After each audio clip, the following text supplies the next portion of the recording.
প্রেসে ছাপা হচ্ছে বিএনপির চেয়ারম্যান তারেক রহমানের নির্বাচনী প্রচারণার লিফলেট। এটি শুধু নিছকই কাগজ নয়, এর সাথে মিশে আছে বীজ। মাটিতে পড়লেই এখান থেকে গজাবে গাছ। পরিবেশের প্রতি দায়বদ্ধতা থেকে বিএনপির চেয়ারম্যান নিয়েছেন এমন উদ্যোগ। প্ল্যান্টেবল পেপার বাংলায় বলা যায়, এটা আমরা যদি মাটিতে রোপণ করি এই কাগজটা, তাহলে এটা থেকে গাছ জন্মায়। ফেলে দেওয়া পুরনো কাগজ পানিতে ভিজিয়ে তরল করে পরে তা ছেঁকে হাতে তৈরি করা হচ্ছে পরিবেশ বান্ধব কাগজ, যার নাম বন কাগজ।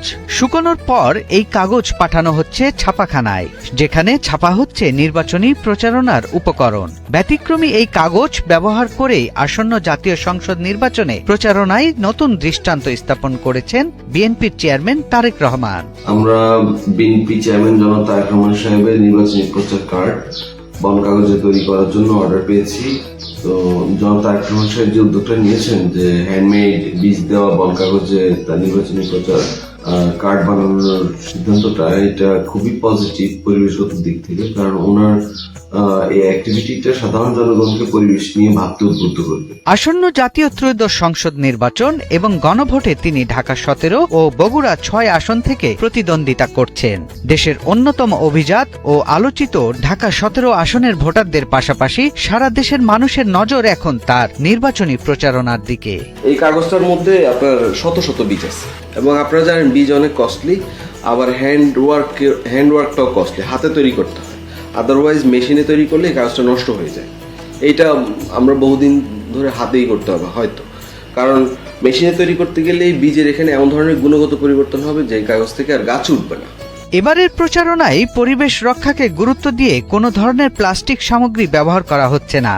এর পরিবর্তে ব্যবহার করা হচ্ছে বিশেষ ধরনের সিড পেপার, যার নাম বন কাগজ।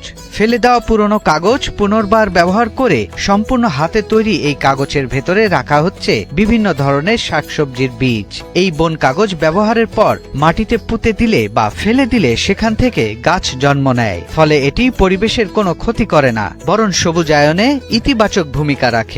আমরা জৈব কৃষি নিয়ে অনেক কথা বলছি, কিন্তু চর্চাগত জায়গা থেকে আমরা কথোপকথনে এই আলাপগুলো উঠে নিয়ে আসার জন্য আমরা ওই ওয়েস্টার্ন সিড পেপার কনসেপ্টটাকে একপাশে সরিয়ে রাখলাম।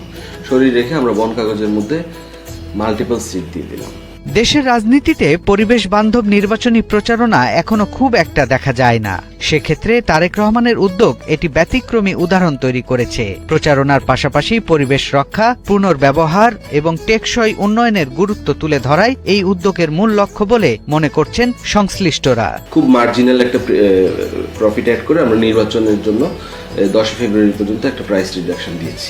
নির্বাচনী মাঠে তারেক রহমানের এই পরিবেশ বান্ধব উদ্যোগ শুধু ভোটারদের কাছেই নয়, বরং সারা দেশ জুড়েই একটি ইতিবাচক বার্তা দিচ্ছে।